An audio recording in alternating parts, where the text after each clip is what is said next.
Welcome to week 1 of Cage Match, where we're talking about how every day, whether we choose to recognize it or not, there is a no-holds-barred struggle taking place. It's a struggle that's trying to determine what will hold our hearts, our minds, and our souls.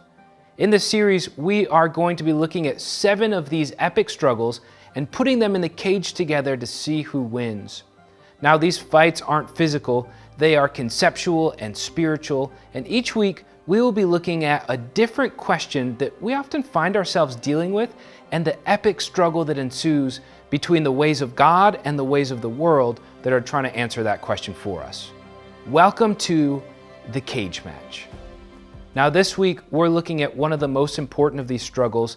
It's the struggle that goes on in our minds trying to answer this question: who has the right to tell me how to live? And to do this, we're going to be looking at Genesis chapter 3. But before we read, it's important to know 2 details that came in the story before our passage today. First, Adam and Eve had been living in a place we call the Garden of Eden. And this was an amazing place. God had specifically created it for them and placed them there, and it was perfection. Perfect in how humans related to God, perfect in how humans related to each other, and perfect in how humans related to the world around them. And secondly, it's important to know that God had given everything in the garden to Adam and Eve, but there was one rule. They were not to eat the fruit from one specific tree. God had said to Adam, "You're free to eat from any tree in the garden, but you must not eat from the tree of the knowledge of good and evil, for when you eat from it, you will certainly die." Now, we don't know much about how much time had passed since God put Adam and Eve in the garden, but at some point, this happened. Genesis 3 says, "Now the serpent was more crafty than any of the wild animals the Lord God had made. He said to the woman, 'Did God really say you must not eat from any tree in the garden?' And the woman said to the serpent, 'We may eat fruit from the trees in the garden, but God did say you must not eat from the tree that is in the middle of the garden, and you must not touch it, or you will die.' 'You'll not certainly die,' the serpent said to the woman, 'for God knows that when you eat from it, your eyes will be opened, and you will be like God, knowing good and evil.'" So all of a sudden, Eve finds herself presented with this paradigm-shifting choice. She has to decide whether she believes God or believes this serpent deceiver. This is a tremendous moment. Does Eve really trust that God has been honest and kind towards her, or is he hiding the very thing that will make her life better? Now, when you read closely, what you end up seeing is that the choice Eve thinks she's making is not between believing God or the serpent. The choice she's making is between God being the one who has the right to tell her what to do and what not to do, versus her being the one who gets to decide what is right and wrong for her. This is why the serpent tells her, "For God knows that when you eat it from it, your eyes will be opened, and you'll be like God, knowing good and evil." The temptation here is that Eve can become like God. She will be her own God, the one who knows what is right and wrong for her. The temptation is for her to become her own ultimate authority. This is the cage match that we're looking at today. You versus God. Who has the right to define what's good and bad? Who has the right to say how I should or shouldn't live? Who gets to define the good life? This is the dilemma that Eve is faced with. Who gets to sit in the captain's chair? And ultimately, Adam and Eve decide to put themselves in that position. Genesis says, "When the woman saw that the fruit of the tree was good for food and pleasing to the eye, and also desirable for gaining wisdom, she took some and ate it. She also gave some to her husband who was with her, and he ate it. And immediately they regretted this decision." This is what happened.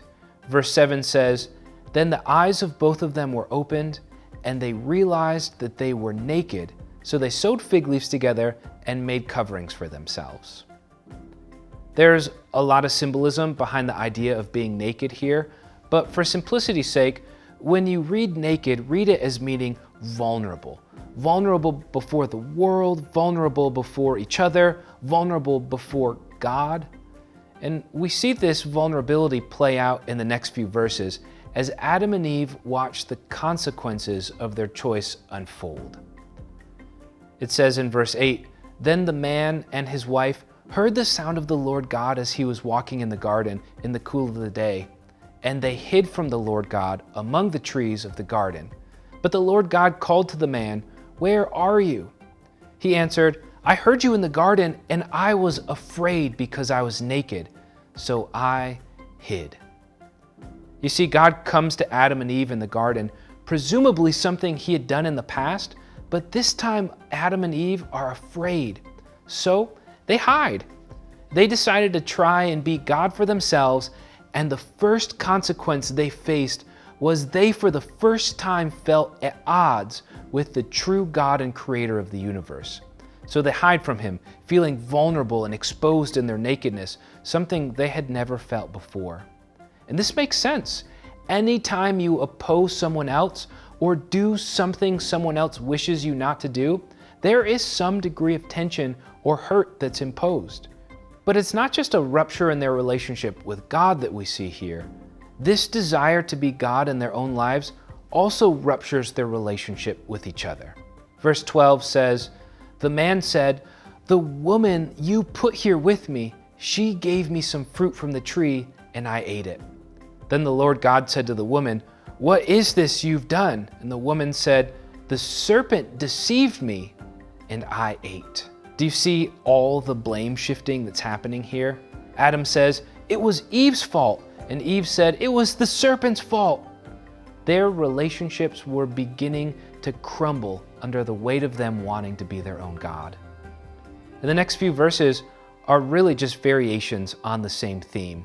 Because Adam and Eve wanted to be their own God, relationships between people were fractured, and relationships with the earth ended up being fractured, and their relationship with God was fractured as well. Here's the point in all of this. The temptation to try and be like God, to try and determine for ourselves what is right and what is wrong, how we should live, it's a temptation that we all feel. Whether that temptation comes in the form of rejecting God completely, or picking and choosing what teachings of Jesus we want to listen to and which ones we want to ignore, we can all relate to this struggle of feeling like we want to be the God of our own lives. And while a major part of this story is meant to show us why the world is the way it is, it's also here to help us see what happens when we try to take on the burden of being God for ourselves. And what the story shows us is that we cannot bear the weight of that burden for ourselves, and when we try and act like God for ourselves, it ends up fracturing ourselves and our relationships and the world around us. Now you're going to spend some time in your group talking about what this looks like in your own life, and I hope it's a discussion that helps you see that in the cage match between me and God, we should be rooting for God. We'll see you next week.